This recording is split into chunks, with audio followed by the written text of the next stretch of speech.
Selamat malam, Bu. Perkenalkan, nama saya Endrogol Jeremy Sibarani dari Prodi D3 Teknologi Komputer. NIM 133234041. Ini normalization. Untuk overview-nya ada bagian what is normalization, goals of normalization, functional dependency, normalization by level 1NF, 2NF, 3NF.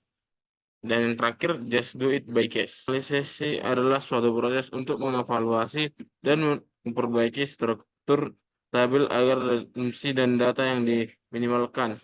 Tujuan normalisasi adalah agar data terorganisir dengan baik, sehingga sistem manajemen basis data atau DBMS dapat bekerja efisien. Proses normalisasi dilakukan dengan berbagai tingkatan, dimulai dari 1NF hingga 3NF. Dengan setiap tingkatan mengurangi redundansi data lebih lanjut. Tujuan normalisasi meliputi yang pertama, tabel hanya mewakili satu tema dan atributnya. Yang kedua, data harus disimpan dalam satu tabel jika memungkinkan untuk menghilangkan anomali pembaruan. Yang ketiga, semua data dalam satu baris huruf harus bergantung pada kunci atau primary key.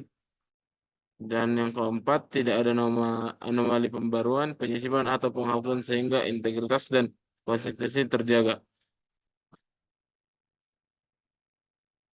Ket- Ketergantungan fungsional adalah konsep yang penting dalam normalisasi. Jika sebuah atribut B bergantung secara fungsional terhadap atribut A, setiap nilai A akan menentukan satu dan hanya satu nilai B.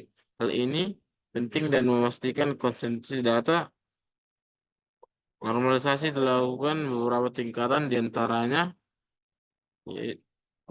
tingkatan pertama normalization atau NF1. Pada tingkatan ini kita memastikan bahwa tidak ada elemen atau grup elemen yang terulang dalam satu baris tabel. Artinya setiap sel dalam tabel harus berisi nilai tunggal dan tidak boleh ada kolom yang memiliki beberapa nilai terpisah. Contohnya, jika memiliki sebuah tabel faktur, setiap faktur harus dipresentasikan dalam satu baris dan tidak boleh ada kolom yang berisi daftar item yang dibeli dalam satu sel. Yang kedua, tingkatan normalisasi 2NF. Setelah mencapai 1NF, langkah berikutnya adalah memastikan tidak ada ketergantungan perincial atau kunci utama tabel. Ini berarti setiap atribut non-kunci harus sepenuhnya tergantung pada seluruh kunci primer, bukan hanya bagian dari kunci tersebut. Contoh dalam tabel faktur, jika kita memiliki atribut yang berkaitan dengan produk yang dijual, sama seperti deskripsi produk, atribut tersebut harus penuhnya tergantung pada kunci utama tabel yang mungkin terdiri dari beberapa atribut, misalnya ID faktur dan ID item.